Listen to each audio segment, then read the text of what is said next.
employment, and I think California is traditionally a leader in technological research and innovation, and we can try to aspire to be a leader on that front. And I won't get into the details. The other one I hear a lot today, and also throughout the last session, I think is there could potentially be policy or resource or some kind of incentive to get more data, provide more data and resource from the government and public sector into the hands of think tanks and researchers to understand different aspects of the impact of patient's work. In fact, in my team that does healthcare work with AI, I don't directly do that work, but I know my colleagues do go to Denmark to access the kind of digitized healthcare data that the entire United States doesn't have. We heard from Susan earlier, Rhode Island was providing a kind of data that we hear over and over again. Our researchers and policy thinkers are lacking data and hence the evidence coming out of data to inform us about the social and labor impact. And I think that's another aspect of the upstream effort that government can play a role. I think you're both great. I wish we had today with the two of you alone. But Dawn, the question for you is, there are some of us from companies here, some of us from unions here. So I got a question from you that Uber and Lyft are flawed in some way as companies. If you had a chance to start these companies over again, what would you do differently? If you had a chance to organize those workers again, what would you do differently from the VA? Those are two good questions. So if I was there at the beginning of the companies, I would have done the things that Daniel, that first Uber driver, suggested. At the first meeting I had with him, he was talking about stock options at Uber, and he told me that he had text message Dominic, and he doesn't know why he's not texting him back. This is 6 years ago, it's almost 7 years ago, and I think that I also went to school with the CEO of Lyft. He was there at the same time as me, and I was advocating for a product that he had for students that would, if you wanted to get a ride home for Thanksgiving, for example, everybody in your dorm could use this platform. It was called ZimRide, and it was like the early iteration of this ride pairing and sharing thing. And I think that there's so much potential, and I felt even at the very beginning that there's so much potential that these companies have, and that there's really a reason that they have to be people. It was just a choice to gain market share, and I think that if I had been an advisor at the time, I would have suggested that they slow down because it's easy to pair two phones together and use a GPS, but it's not easy to gain a workforce that you've burned through in an area. And it's like you can export jobs from here to another country. You're not sending rides in Silicon Valley and sending it to somebody who works in Mexico or China. So you can't outsource those jobs. And once you burn through that labor force, then you no longer have people moving to buy the rides. And I don't think that that was something companies were considering. And then your second part of the question was, what would I have done differently with organizing? Something I learned from NDWA is about Facebook technology to use bots as chat messengers, and I think I didn't understand that you could use technology to get an individual data set of hundreds of thousands of workers potentially, like NDWA has done. And so had I known about Facebook chatbots and using the technology that already exists to try to find workers who are disaggregated, I would have done that differently. I would have used that technology to build a list instead of doing it the traditional way where workers tell me who they know and try to find each other. And so I think that those would be my two takeaways. One would be having workers at the beginning of that discussion with the companies themselves, and two would be using the technology that already exists in a better way, in a smarter way. I'm going to have Stefan and then Roy and Carla all go before we go. I have two questions for you, different. So every time we talk about the fixed security model that the world economy from, every time people are like, I don't need to spend money. But then usually the question is, well, why don't you just implement it in your country? And usually it comes back with two reasons, and I'd love to get you to tell me why both of these are wrong, because I think they're wrong. The one is, it would never work in our country because of this. So let's take California, it would never work in California because That's the first question. The second question is, yeah, but Denmark has been doing this for 250 years. How could we possibly change? And you said it very briefly, this policy has only been around for 30 years in Denmark. So we'd love to hear, like, what brought the change about, like, what is the conditions under which people realize that the change is needed, and how do you make the change happen, given that it did not happen 250 years ago? Okay, I really appreciate that question for the sheriff. Someone being such a capitalist, we talk about that. Yeah, we did, it's not on over here, so some people really know there. Oh, now it is, there it goes, it's got magically fixed, thank you for magically fixing it. So I'm one of those VCs, and I agree with every word you just said. And let's push it a little further, and I've seen plenty of examples of where when you incorporate voices that get left out of the table, the solutions get better, and it's better for everybody. But the real talk is, like, let's push it a little further on how, and some of the things that have come up are representative of workers on the company's boards. When do you intervene in the life of the company? Like you say, intervene at the beginning. I'm not an investor in Uber or Lyft, but I invest in companies. I commit to invest in companies before they have even incorporated. And if I raise with them at that point that they ought to bring worker voice in the conversation, like, I don't even know what my business is and we're about to die from running out of money, how do we do that? And so just getting that next layer of how do we actually go about doing this, at what point, intervene in what way, I'd just love to hear you keep talking about the how. thank you for your comment. Honestly, just to build on that and Art's question, it's maybe more the what. Like, okay, so there's the how, but then what are there a couple of, you say, look, I can't burn through the labor force, when we do this organizing up front, what is it? What are the two top things you've asked for, coming in the door if you were to buy? Thank you for that question. Not an easy one to answer, of course.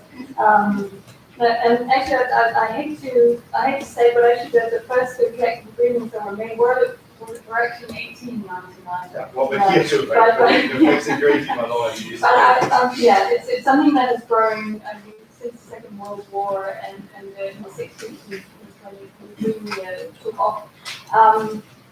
I guess it boils down to, do you want to or not? Do you want to change the system? And how radical do you want to be? And of course you can do it.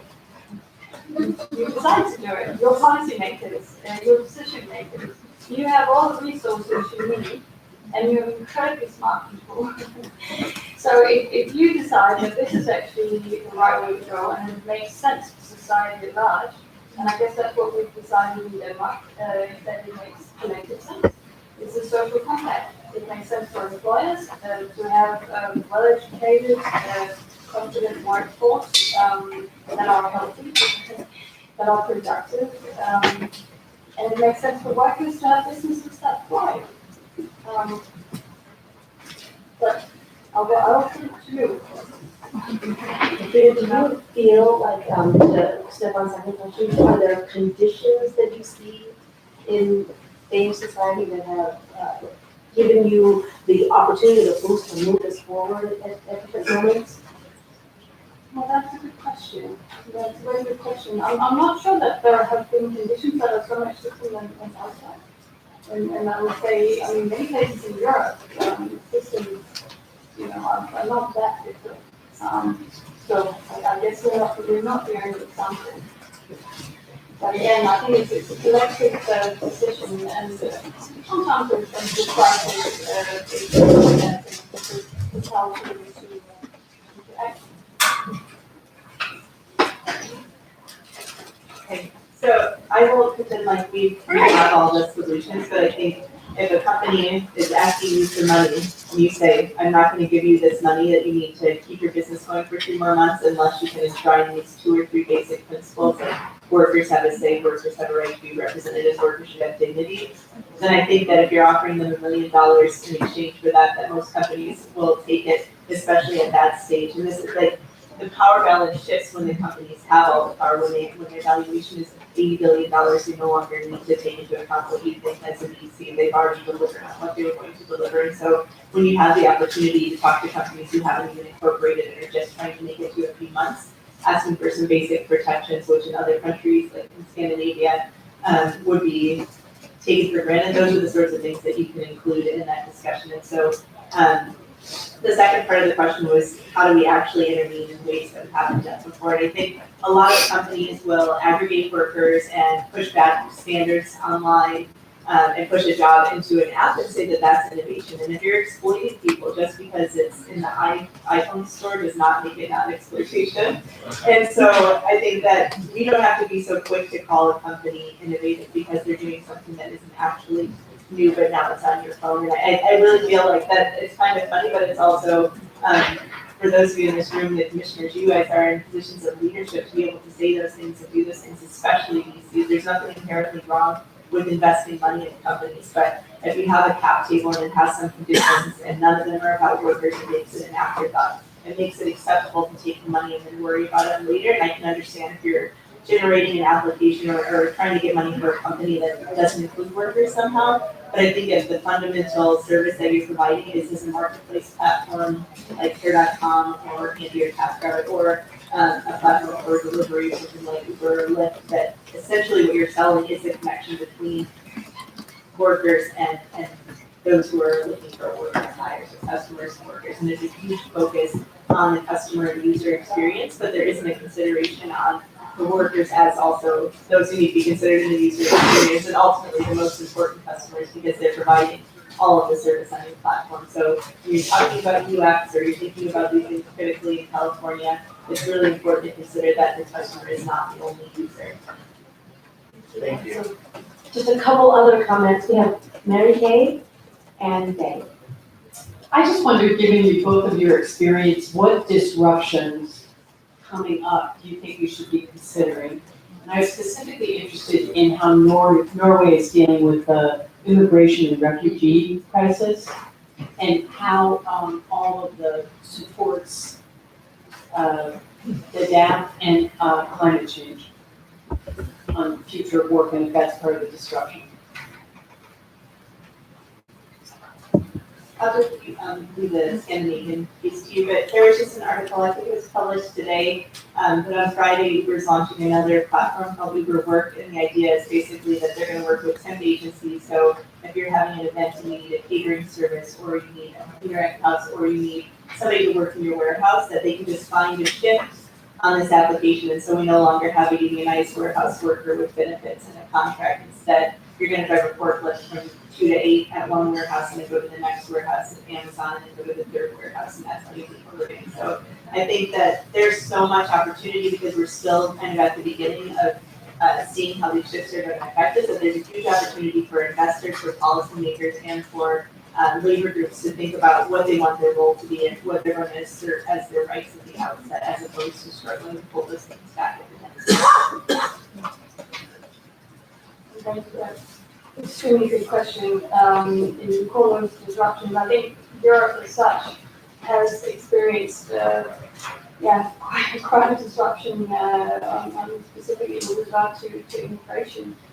Something which is just taking up a lot of time and minds in Europe at the moment as well. It's not an easy question to solve, and it's also not going away. And I think everybody's completely aware of that.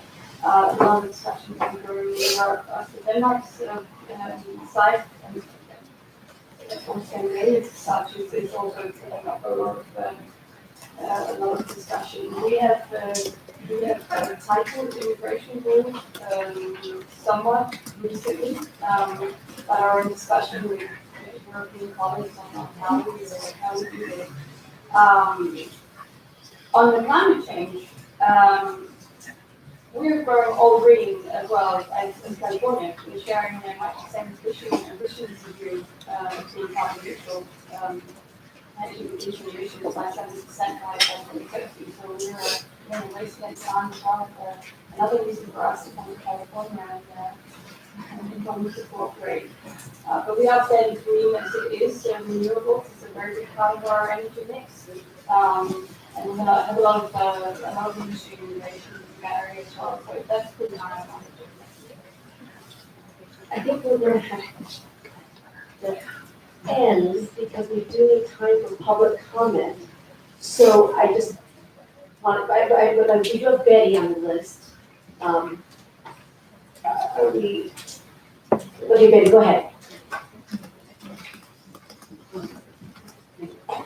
First, let me just, I want to applaud the Danish pension funds especially because in terms of climate change, they're being very thoughtful with respect to, and this whole notion of just transition. They can think about climate economy, so very proactive in terms of potential impacts on workers. This question's to Don because it seems to me there's got to be some, I guess, knowledge that can be transferable in terms of all your work on this national domestic workers' bill rights, which deals with a segment of workers who've been around for a long time, are the last to be able to organize, and yet they're trying to put some protections in there. And how we apply that to some of the newer, I guess, sectors of workers. So anything instructive that we can, that you feel like we can have applied from your work with domestic workers that could be something to think about in terms of these other shared economy workers. Before you answer, I'm just gonna allow, so if there's a question, go ahead and can you just like spend 10 seconds, say your question, and then we'll go. So I've done Mariana and Art, and then we'll let Dawn answer if you have any questions. 10 seconds, I just want to know how the Danish unions have dealt with the dark side of technology, which is used to surveil workers and discipline them. Mariana? My question actually built up, I mean, it's a good compliment because I think it's some of the innovation in terms of policy that we need to think about is one is the social contract and the safety net and what's required there. And then in my question to, and it's so great to work with Dawn, you can see why. What's the kind of like regulation or like kind of new policy frameworks given Betty's question, like some of the labor frameworks that we've been working under sort of are hard to apply to some of these either domestic workers as like historically, but also in some of these new sectors. So what's the sort of innovation that we need in terms of thinking about policy and labor regulation, either in terms of the state, but also in terms of the care to incentivize the kind of innovation that would lead to more equity in good. Katrine, I may have missed this, but what are the Danish construction councils and how do they operate? Okay, so Dawn, social policy on these hard to organize workers. 10 seconds though. I'll actually give an example from my work with drivers, and we knew that there was going to be a question about employment classification, which California has answered, but that took 7 years or so from the time workers came to us with the problem until the time that there was a bill actually signed to deal with it. And so we realized that a lot of the problems workers were facing were happening right now, and that there was an acute need to do something about it. And so rather than address the employment classification problem, which I've had thousands of hours of conversations with platform workers, and none of them have told me that their main issue is their classification. That's not the issue. And so what we did was we passed a law that gave them collective bargaining rights because they're providing a vital service to the city in the form of transportation. And you can make the same argument for care, that people can't function without that work and makes all of their work possible. And so passed a policy to give those workers collective bargaining rights and make sure that they can have a say, even when we're dealing with big companies like Uber and Lyft. And so whether it's the domestic workers' bill of rights or something like 85 or the law that we passed in Seattle, there's a number of different interventions that can be made at the policy level to give workers a say and to give them rights in a situation where they may or may not be misclassified. Domestic workers have never had access to those rights, and that was something we learned from in Seattle competing with farm workers is you can have power and you can have rights and you don't have to have the classification, but that's not the issue at the time. And Katrina, surveillance technology and disruption council. Disruption council is very easy, so it's been operating more or less like you are, actually, and it's not there anymore, it's sort of dissolved after having sent its recommendations. They're all from English, actually, we had to share them with in-house. yeah, not saying this, but a lot of public debate, about, what's going to be happening and, how can we find solutions together. On that thing, I don't know. I can't remember having come across that, in situations such as that. I don't know whether I just agree with the article or debate or whether it's not an issue, so I'm sorry. But there is a huge debate in Denmark on more privacy, GDPR, you've heard of that. It's been pretty big, but also sustainable digital solutions, is something we're pretty on. We all need to, we all need to do that. Thank you so much, and thank you so much for being here.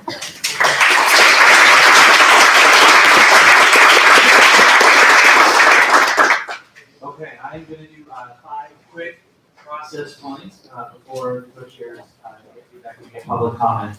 The first thing I want to do on behalf of our team is, as always, thank the IFTF team and Irvine Foundation, Ford Foundation, who have backed their support with us. They were here late last night, early this morning, setting all of this up. They are also impeccable in the partners they choose to work with on our behalf. As hard as it was to digest all of this, commissioners, imagine if you were Anthony, you just turn it into art. We want to thank Anthony. Yes, thank you.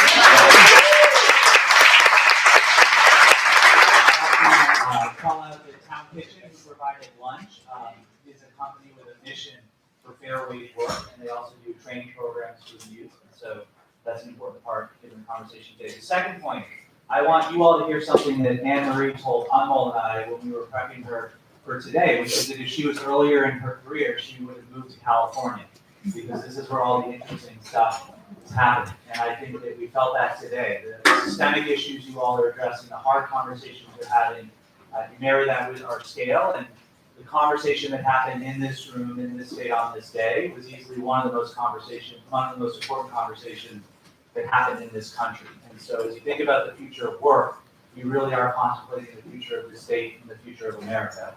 And so with that in mind, the third point is to call out that we are now 25% into the process. And so as we come into November, which is the fourth point, we are going to start talking about the process by which we are going to work with all of you to get consensus on a problem statement, something that addresses the challenges that you all are committing to dealing with, the purview, the mandate of the commission. The idea would be to have a draft in December that you all would review together, and then be able to in January vote on it, and then we will shift obviously to the recommendation phase and the portfolio ideas. So that is now coming. At the next session, the next meeting, the co-chairs along with us will update everyone on that process so that you know how that's going to work. But the fifth point I would make is just you have time now to start doing some homework. As Roy said earlier, it's been a lot of you hearing information and having really congenial conversation, but now the hard stuff comes in terms of the choices and getting to consensus around the work product that you as commissioners are going to produce. So I would encourage you all between now and November, not that you need more to do, but really start thinking through what you've heard, reach out to other experts you want to hear from, industries or sectors that you don't know enough about and want to learn more about. And Roy was thinking about reaching out to folks in the military or in entertainment.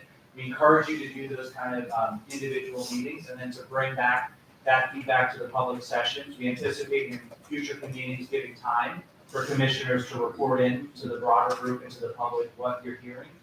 So we encourage you to do that between now and November and subsequently as the issue goes forward. And I would just end, as you prepare that homework, to remind you of two things Anne Marie said, which is bring questions and say what you really think. And I think that's a good segue maybe for James to close us out. Well, it's also much a closing as much as we're going to try to do a rapid fire reflection from each of the members of the commission about today. And the question that I would like to ask all of us, and that we would like to ask all of you, is to reflect on two things, and just two, that struck you from today. So the purview here is on this topic of technological change and its impact on the future of work, and everything that you heard together. What are the two things that struck you the most?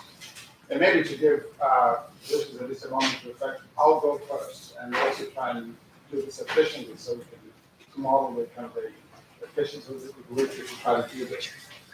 Well, two things struck me. One is that we have a disconnect. That while the economic models and the labor market models are supposed to work a certain way, particularly around quality of jobs and wages, the reality doesn't feel like that on the wage question. So somehow we've got to solve that, either because the wages aren't reflecting what they should, given tight labor markets or demand for work in the future, and also the fact that the labor market seems to reflect the value we all ascribe to valuing all kinds of work. So that's one thing. The second observation is that technology seems to have also have a positive effect. It's not all negative. Positive effect, particularly with regards to complementing work and augmenting work. So what struck me is, what can we do to encourage and incent development of technology that does more of the augmentation, complementing of work versus the replacement? So those two things. Yeah, so one of the things that struck me is the value of the kind of ethnographic and sector-specific approach to understanding what's going on in the labor market in a particular sector like trucking, and that giving you a firmer ground to say what impact is technology likely to have on that industry and on its workers. So I think that is a useful complement to an approach to microeconomics that is abstracting away from the messy reality of a particular sector.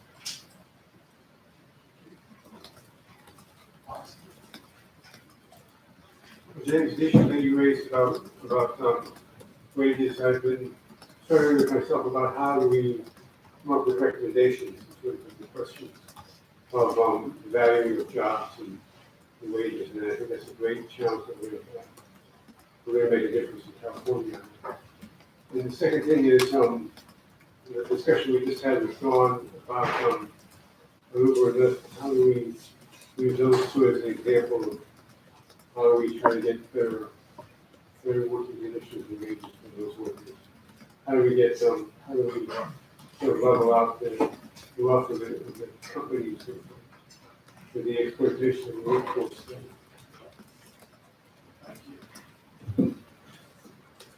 Two things that struck me. One is care is such a foundational part of our society, humanity, and future, from child rearing to education to healthcare. Yet, caretakers work as well as care economy has not been plugged into our society in a fair, equitable, and effective way. And it's not clear if technology can even come in and help if the policies and all the regulations and so on are not right. Second thing that struck me, I forgot who said that, or multiple people said that, is decision making by companies and policymakers are not necessarily rational, sometimes far from rational. And I feel in this changing time, there is a tremendous need to inform the decision makers, policy makers, the society with the kind of data evidence that we are still severely lacking in all dimensions.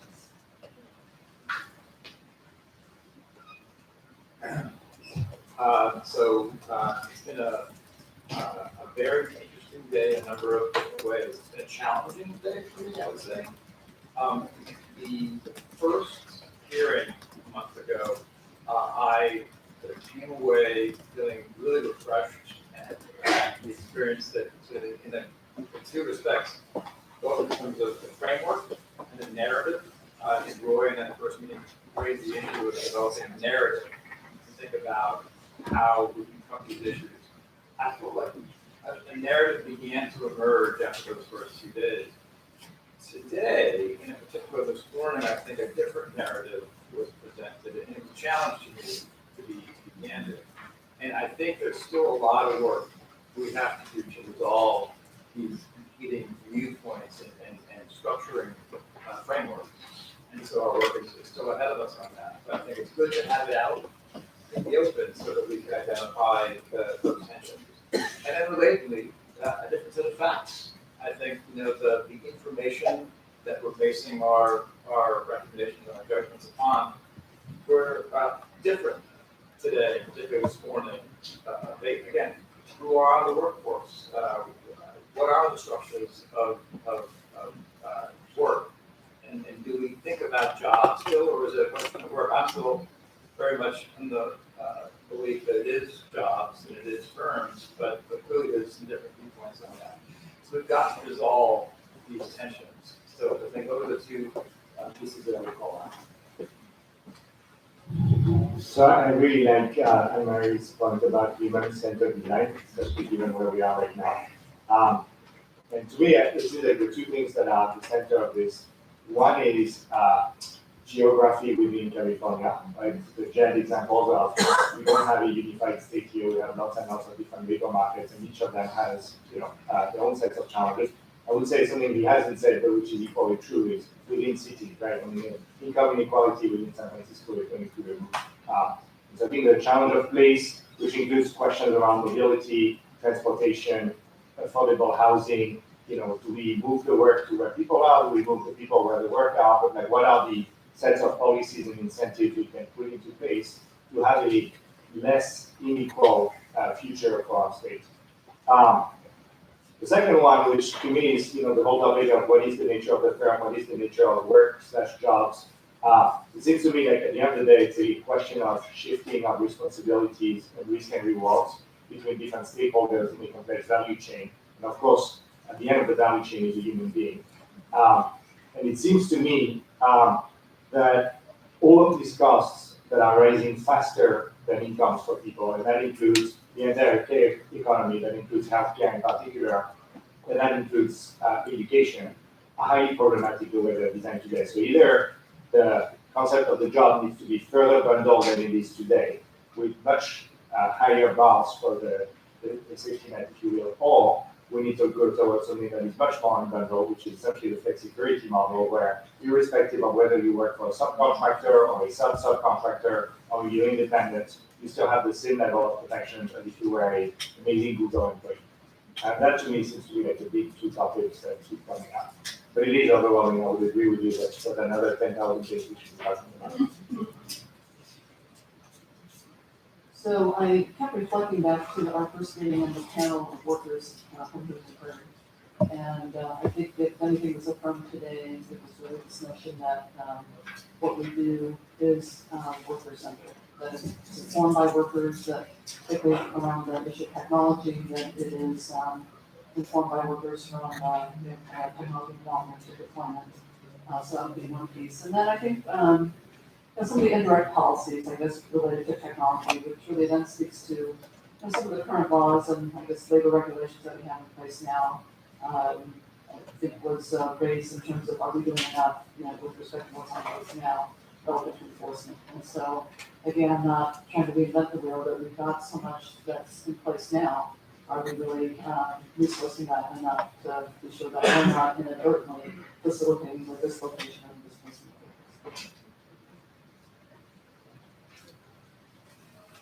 Well, I want to wish you the best of luck because I'm resigning from the commission. You're moving to Denmark. My wife and kids.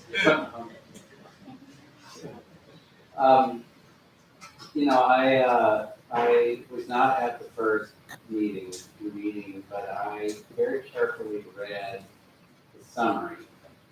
And the very first line talks about building a new social compact in California. The underlying premise there, in my opinion, is that the current social compact is not working. And so I agree with James. I hope we dispense with this notion that capitalism functions in a rational way that is inclusive of workers. Because I think we agree the system is not working. That's why we're here. The second thing, though, is that when I read through the briefing packet today, I was really glad that one of the questions we were not asked to consider was, how do we not stifle innovation? Because in my experience going from San Francisco City Hall to Sacramento to Washington DC, when we raise the issues in those halls that we're talking about here today, we on the labor side of the table get accused of trying to stifle innovation, to suggest that government regulation is important, or that workers should have a voice is somehow against innovation. So I miss Dawn dearly from the teachers. I see her smiling back there. But I really would encourage us to follow her thinking, which is we have a chance at this table to redefine innovation. Flex security seems innovative to me, but if it's not something that workers are a part of, and it's not benefiting workers, not benefiting our communities, and not allowing companies to make a modest profit that they can in turn share with the rest of us, then to me, that's not innovative. So let's come up with a new definition for innovation. I have one that's, I think, general and one that feels maybe just specific to me. The general one is a variation on James's point about the models seeming like they're not working in reality. And I add to it that I feel like in this room and from the speakers we heard from today, we have so many different languages and perspectives on the same issue that I'm eager to get to the hard part of how we actually start to bridge some of that. And I'm excited to hear from all of you, as great as our guests and speakers have been, so that we can start to do that. The second part of this personal is, I think a lot about in my daily work as an investor, how to try to use the tools that I have at my disposal to shape things in a better way. And I have to admit, Dawn, I wasn't expecting when you had a suggestion, I was like, you know what? You have presented it in a way different than I've thought about it before. And I think I was wrong in how I thought about it before. And so that's really powerful, and I really appreciate the chance to change my thinking. And that's that, and just to add a process note of my own, which is Anish mentioned, getting other input. So I am thinking about, I'm the one who raised it, I feel like I should do some of the work, doing something with the community in Hollywood, both around Hollywood as an industry and its special ways that it works with labor, but also around Hollywood as a storyteller. And Mariana and I talked about the role that her organization played with the film Roma as one example. So Hollywood is one, and the other is the military, which for me, so today UPS is the biggest employer. No, not biggest employer, biggest member or biggest. I think that it's like the biggest collective bargaining agreement. So I think in California, I don't know, so we can fact check me on this, that the U.S. military is probably still the #1 employer in the state. If it's not, it's one of the big ones, and it seems like a big miss given its support for funding science and research, its presence as an employer, and Marie raising its attitude toward investing in children. I mean, on all these different levels, it feels like an essential constituency. So I'm thinking about doing that. If others have interest, please let me know. Great to try to be additive. I agree with many of the comments that were already made. I guess, I'm thinking also about what can this panel do, and I think with panels like this, you can kind of fall to the lowest common denominator, or we can all agree on this, or you can have a series of minority reports and you can see the pockets of, what they're I think at a minimum, we can shed some light on what is happening in terms of the future of work. I think I've certainly learned so much in just the 3 days we've had. I think a lot of people are very confused about all these issues, so I think minimally we'll do that. I hope that we can find a few things that really are meaningful and maybe different, given the combination of people here, and I think we're gonna have to do some hard work to get there. I was also really struck by the uneven social impacts of technological change, and that the statement was it's worse sort of in California among different locales than it is even from California to other places. I was really struck by the housing is the key to the future of work in California. I think we need to take that seriously. I'd urge us in terms of even the policy options we're looking at to think about that. I was really struck in a positive way by, and Dawn was saying, the potential of technology in a positive way for for organizing workers, for all that, the plus maybe that could be added. And then I was confused about, but sort of intrigued by this, the future of work, not just the future of jobs. So at some point, I'd like to do better understand. Housing was going to be the thing I was going to say first. The first hearing, I said that we were talking about really the future of living rather than the future of work, and that the housing component of it is rather significant. As those costs come down, those opportunities increase, resources that are able to be dedicated to other pursuits, whether in care, education, et cetera. So that I think was a real provocative thing for this morning.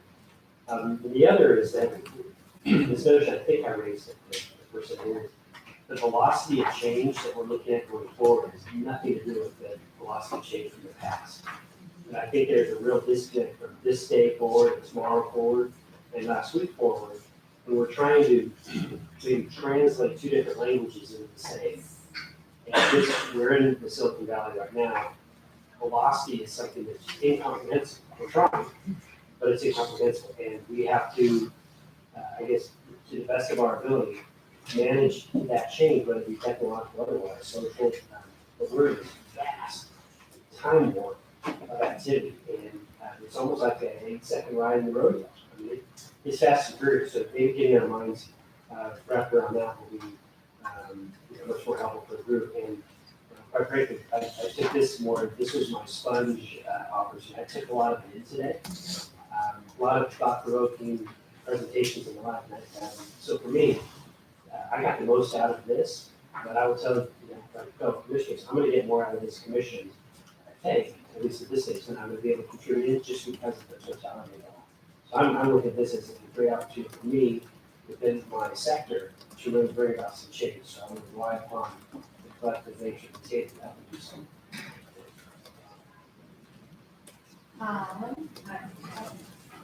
Let's see.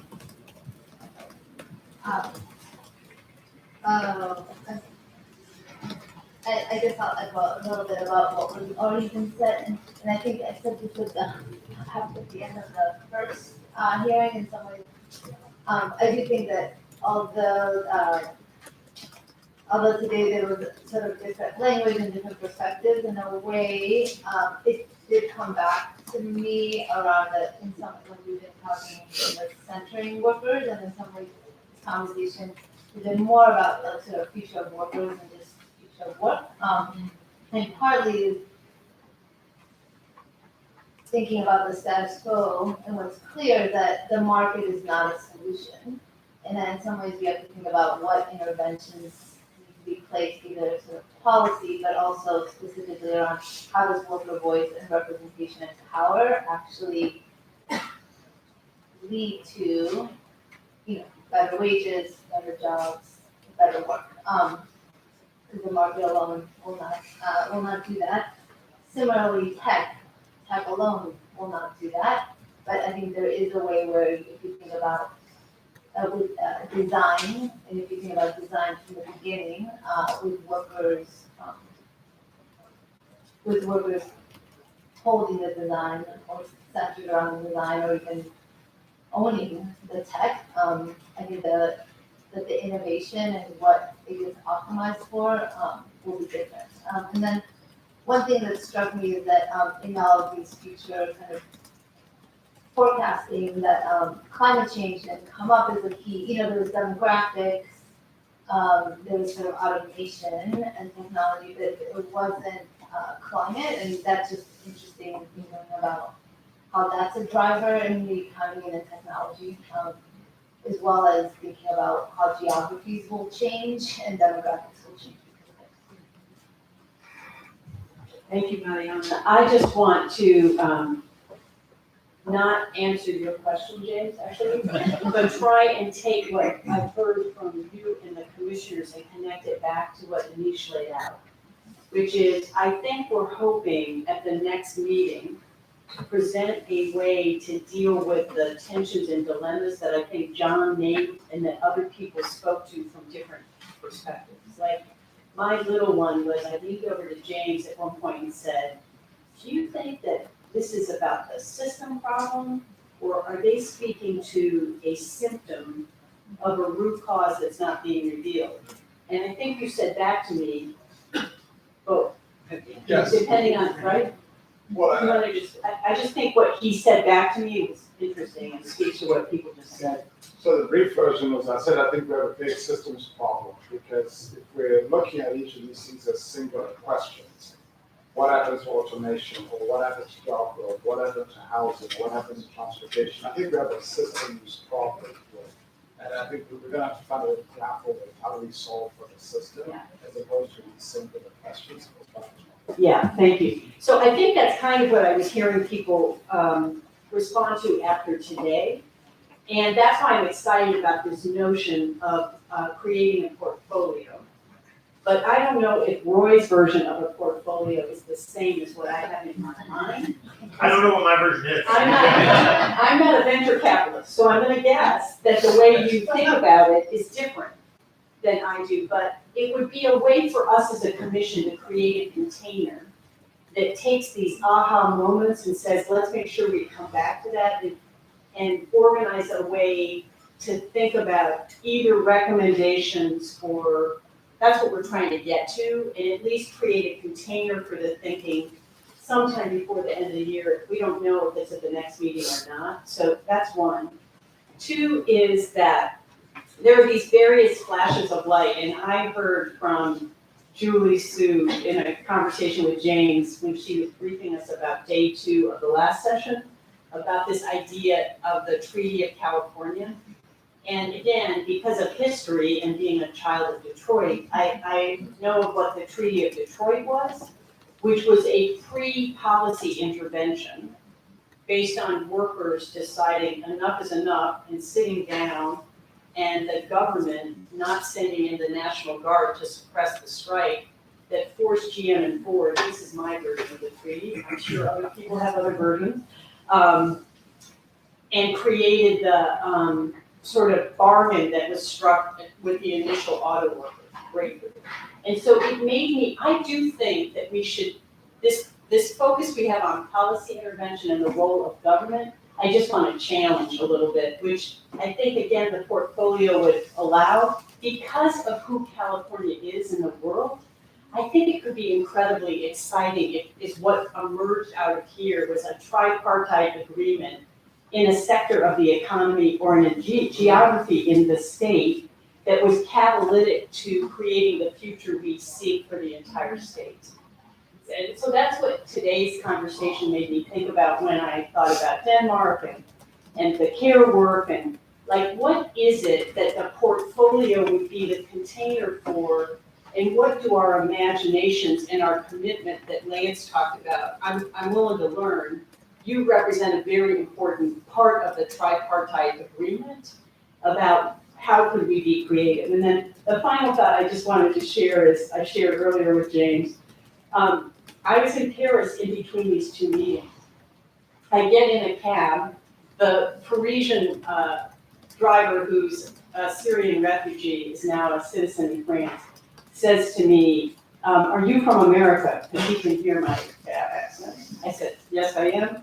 And between Spanish, French, and English, and then we reverted to English because he understood I had recently been in California and he wanted to know about AB 5. He knew the number of the damn legislation. Wow. And he said, I just think what's happening there could change our lives with all over the world.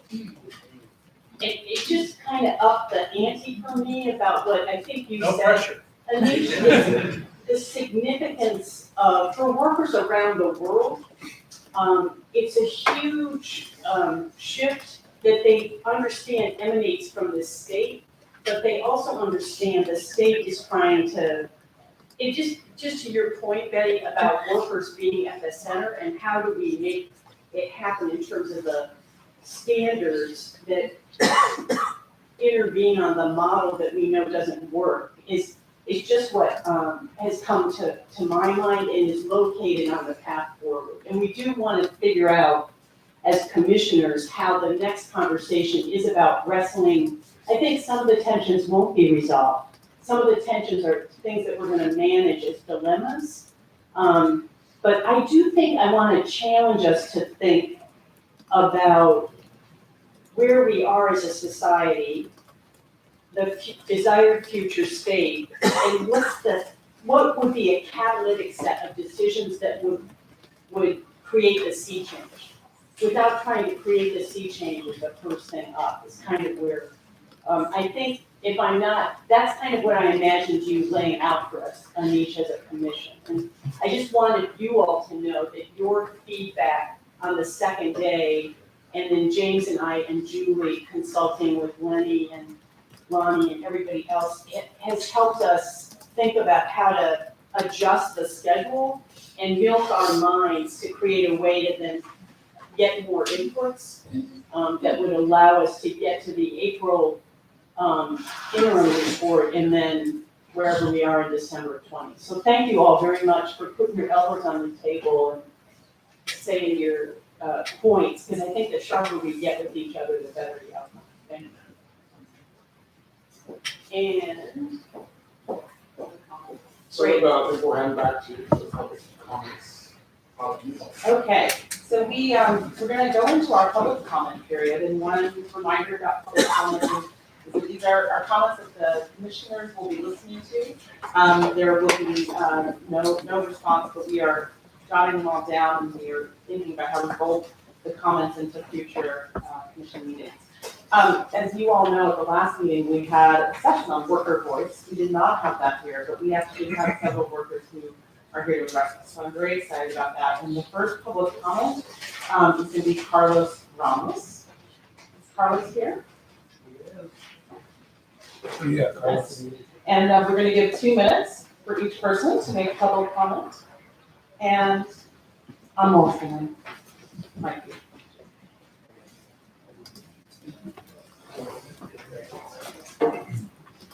Thank you, everyone.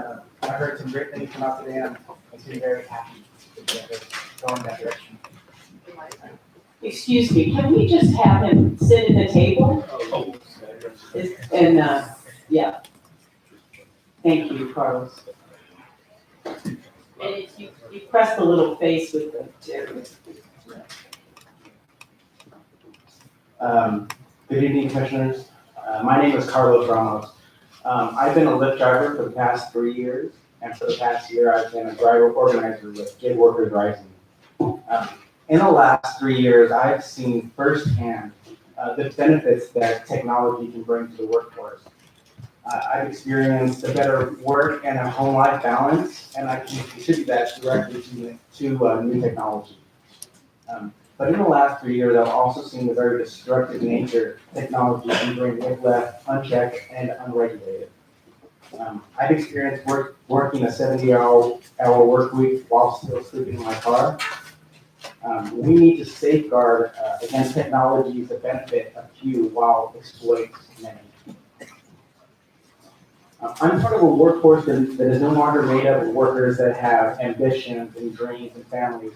We've now been replaced by numbers and percentages on somebody's spreadsheet, easily disregarded and just as easily marginalized. We feel the only way to protect the quality of the job is to have workers part of the decision-making process in regards to technology that relates to our jobs. I'm here today because we need to weigh in on our future. We need to make sure that we can trust the jobs of tomorrow, our jobs, the jobs for our children, will be good jobs. Workers need to be a part of that decision-making about the tech in the workplace to ensure that the technology being developed is deployed with the workers in mind. Thank you.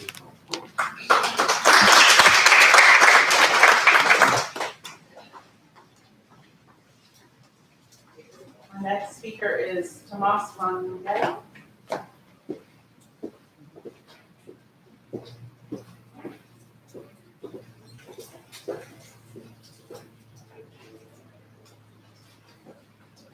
Nice getting you on that and just put things up.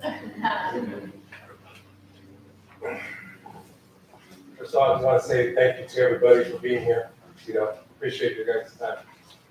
Hi, my name is Tomas, and I've spent 30 years working in the grocery stores, mostly at Lucky's. I've seen firsthand how technology is changing the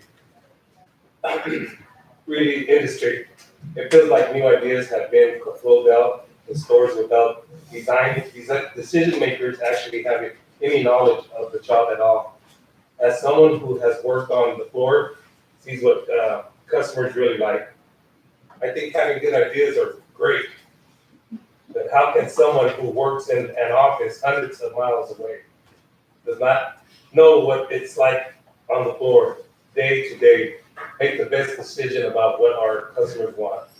I would love to see a world where something electronic frees up more time for me to talk to customers as a butcher. That's part of my job that I've always enjoyed the most. I feel that our people should have a voice in this decision about technology going into businesses. Thank you, guys. Thank you.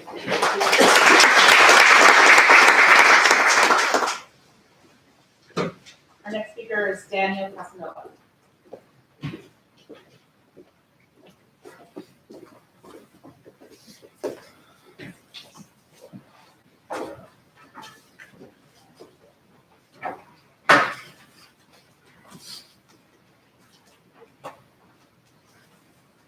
Hello everyone, my name is Daniel Casanova, and I'm a member of Local 393, which consists of plumbers, pipe fitters, and HVAC service technicians. On behalf of the 3,000 Local 393 members in Santa Clara County and San Benito counties, we would like to thank you for surfacing and solving these important issues that will have long-lasting impact on workers in California. The world and technologies are changing now more than ever, and we need strong training programs to prepare workers for the future. The building and construction trades have some of the strongest models of worker training. Our union works directly with employers and customers to design new programs to keep up with the technology trends in Silicon Valley. The building trades have been good to all its workers, and we hope our children can benefit from the same strong opportunities as we look to a changing future. Thank you. Thank you.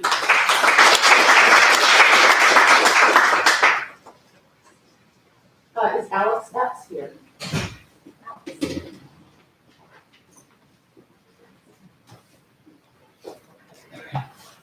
Hi, everybody. Thanks to the commission for taking this time. My name is Alex Epps. I'm a student of the gig economy and future of work, things that you're all talking about, so I appreciate being here.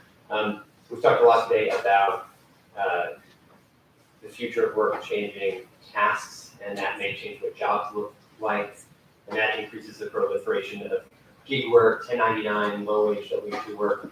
A lot of the public discourse is around wages, but I don't hear enough about total compensation.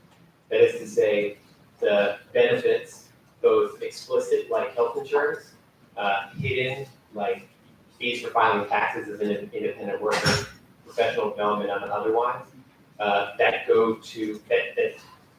exist in this differential between gig work and full-time work. And we can quantify some of that.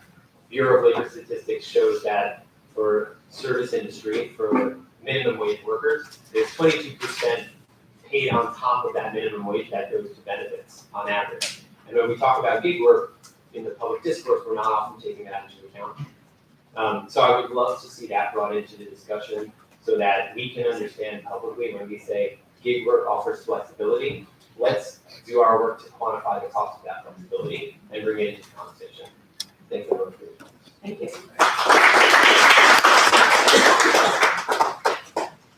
Steve Silverstein.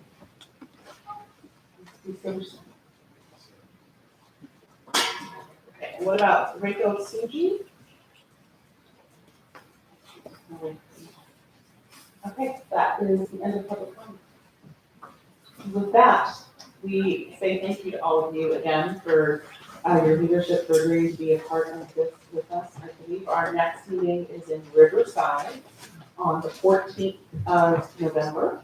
And we will, I believe, I would just say, if you think we know where we're going to be, probably at UC Riverside for the next meeting, which will be focused on the education question. So thank you, Lunde, very much. Thanks.